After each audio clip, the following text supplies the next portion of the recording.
But amma kamar yana delaying da yawa. Yanzu ya shigo duk waya, shigo terminal. Okay. Wanda muka faɗa shi amfanin duk sai nuclear shi amfanin shi like kamar zai ma automating buckhorn din nan. Misali zai dubo ma su waye su opera direct su waye yana da template nashi so shi ma dogon bayani ne. Sai nabu shi ko nabu aikin shi zai nuna open port ne. Wasu za su iya su yi abu misali twitter.com amma su ɓoye shi a cikin port.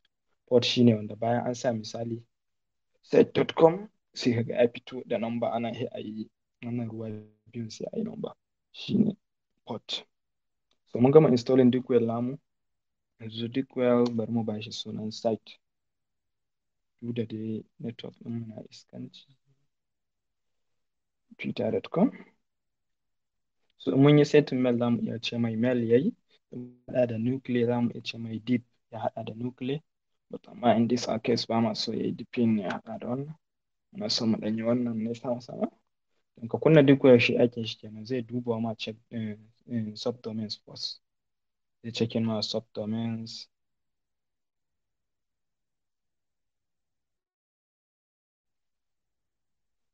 Aga network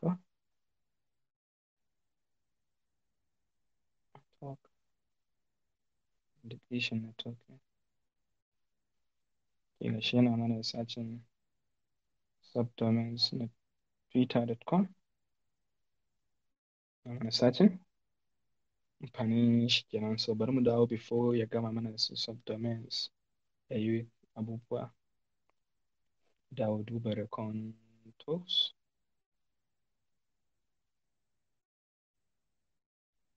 Ok ga na bug bounty forum ma suka yi yana suka haɗu abubuwa recon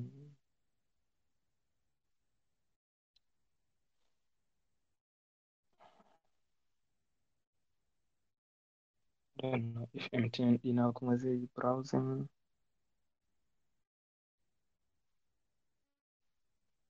sun kulle shi ba menin ba yau ga nan bug bounty forum suna sun yi wannan ɗin da yawa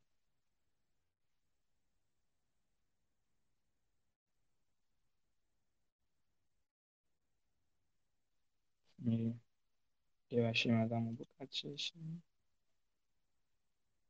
kwamfuta kusa ɗauke ina sa rai a kawo wuta ne nan da minti kaɗan an shanye min cajin sola ne wallahi ban san me aka yi ba kuma bai kamata ya ƙare ba kamata ya jima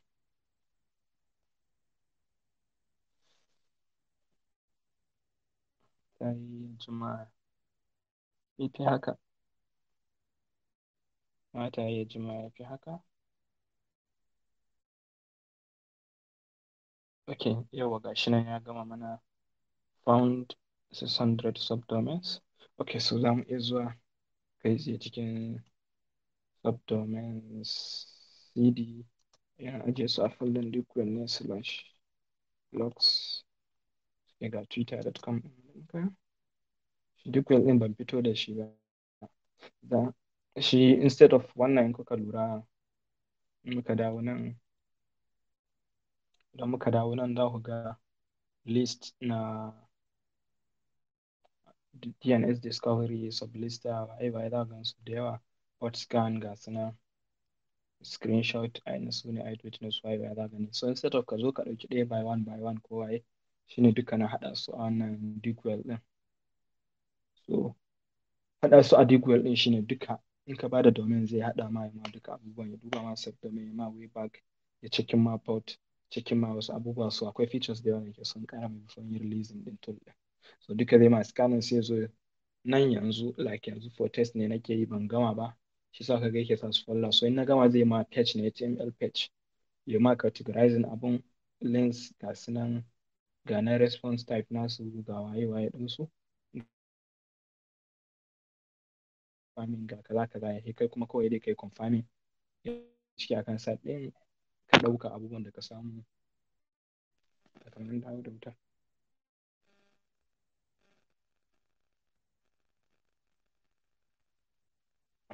router bane, na ga router ya kawo da caji ne ya kawo.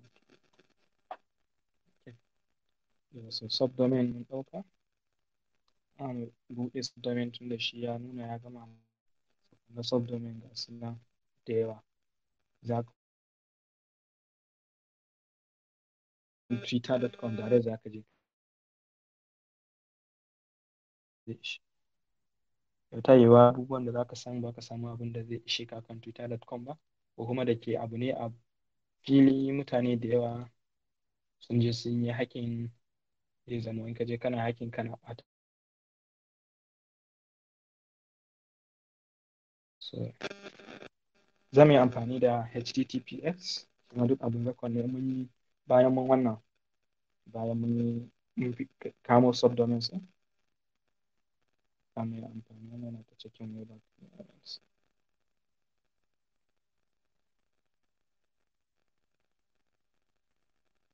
Za mu iya amfani da https ɗauki list namu na file ɗin subdomain ya mana https aikin shi zai mana cikin. So yanda nake wannan ɗina bayan na ɗauko subdomains duka na yi searching ɗinsu, subdomains ɗin duka sai na yi passing ɗinsu to https. Me yasa nake passing ɗin to https shine zai bani response status, zai bani response status, sannan yanzu